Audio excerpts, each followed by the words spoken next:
नमस्कार, मी देवहूती गांजापूरकर आणि तुम्ही पाहत आहात गल्ली ते दिल्ली। भारताच्या स्वातंत्र्य प्राप्तीनंतर काँग्रेसचं विसर्जन करावं अशी महात्मा गांधींची इच्छा होती। त्यावेळी त्यांची ही इच्छा पूर्ण झाली नाही, परंतु आता पंडित नेहरूंचे पंतू आणि इंदिरा गांधींचे नातू राहुल गांधी हे गांधीजींची इच्छा पूर्ण करण्यासाठी कसोशीने प्रयत्न करत असल्याचं दिसून येतंय। राहुल गांधींनी काँग्रेस पक्षाला काय दिलं हा एक संशोधनाचा विषय। काँग्रेस पक्षाने राहुल गांधींना पक्षाचे अध्यक्षपद दिलं। लोकसभेच्या 2 आणि अनेक राज्यांच्या विधानसभेतील निवडणुकांमध्ये अत्यंत दारुण आणि लाजिरवाणा पराभव झाल्यानंतर राहुल गांधींनी पक्षाचे अध्यक्षपद सोडलं। तरीही आज तेच पक्षाचे सर्वोच्च नेते आहेत। त्यांच्या मर्जीशिवाय पक्षाचं पानही हलू शकत नाही। काँग्रेस जनांना अजूनही राहुल गांधींवर प्रचंड विश्वास आहे। तरीही राहुल गांधी काँग्रेसचं वाटोळ का करतायत असा एक प्रश्न विचारला जातोय। देशभरात काँग्रेसची आजची अवस्था काय आहे हे संपूर्ण देश पाहत आहे, परंतु महाराष्ट्र हा 2014 पर्यंत काँग्रेसचा बालेकिल्ला राहिला। महाराष्ट्रातील प्रत्येक गावागावात काँग्रेसचा क्रियाशील कार्यकर्ता आहे। महाराष्ट्रात काँग्रेस पक्षाकडे कणखर नेतृत्व नसताना आणि राहुल गांधी, सोनिया गांधी विधानसभा निवडणुकांमध्ये प्रचाराला आलेले नसताना सुद्धा काँग्रेसने 40 ते 45च्या आसपास जागा मिळवल्या।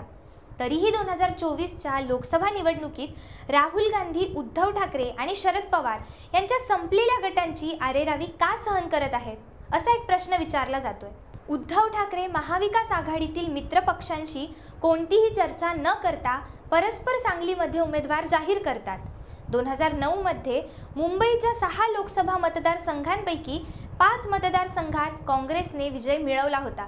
त्या मुंबईत काँग्रेसला 2024 मध्ये एकही जागा मिळत नाही। महात्मा गांधी आणि विनोबा भावे यांची कर्मभूमी असलेल्या वर्धा जिल्ह्यात काँग्रेसचं नामोनिशाणही शिल्लक राहणार नाही याची काळजी भाजपपेक्षा शरद पवारच जास्त घेत आहेत। 2019च्या निवडणुकीत काँग्रेस 4थ्या क्रमांकावर होता, परंतु आज स्थिती अशी आहे की काँग्रेसच्या 44 आमदारांपैकी 42 आमदार अजूनही काँग्रेस सोबत आहेत। उद्धव ठाकरेंकडे 54 आमदार होते, त्यापैकी त्यांच्याकडे आता फक्त 10 ते 12 आमदार उरलेत। शरद पवारांच्या 52 आमदारांपैकी त्यांच्याबरोबर 10 तरी आमदार आहेत का हे खुद्द शरद पवारही सांगू शकत नाहीत। काँग्रेसकडे या दोघांपेक्षा तिप्पट आमदार जास्त असताना राहुल गांधी या संपलेल्या गटांच्या नादी का लागले आहेत असाही प्रश्न विचारला जातोय। आधीच काँग्रेस पक्षात लोकसभा निवडणुका जाहीर झाल्यापासून गळती लागली आहे। मिलिंद देवरा, बाबा सिद्दीकी, अशोक चव्हाण, संजय निरुपम हे नेते काँग्रेस सोडून गेलेत।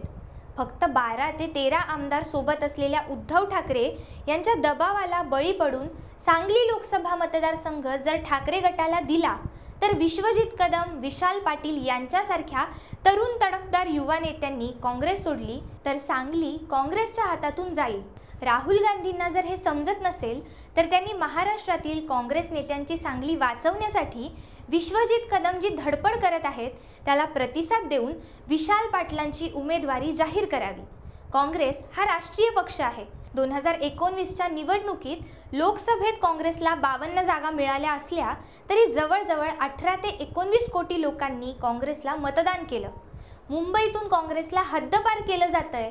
सांगली, वर्धा, भिवंडी या पारंपरिक मतदारसंघात काँग्रेस नावालाही शिल्लक ठेवायची नाही आणि हळूहळू संपूर्ण महाराष्ट्रातूनच काँग्रेसचं अस्तित्व पुसून टाकायचं हा उद्धव ठाकरे आणि शरद पवारांचा डाव वेळीच ओळखून राहुल गांधींनी महाविकास आघाडीतून बाहेर पडावं। कारण उद्धव ठाकरे आणि शरद पवारांना निवडणुका जिंकण्यासाठी काँग्रेसची गरज आहे। या दोघांच्या संपलेल्या गटामुळे काँग्रेसचा काहीही फायदा होणार नाही अशी संतप्त प्रतिक्रिया आता देशभरातून काँग्रेसच्या कार्यकर्त्यांमध्ये उमटत असल्याचं पाहायला मिळते।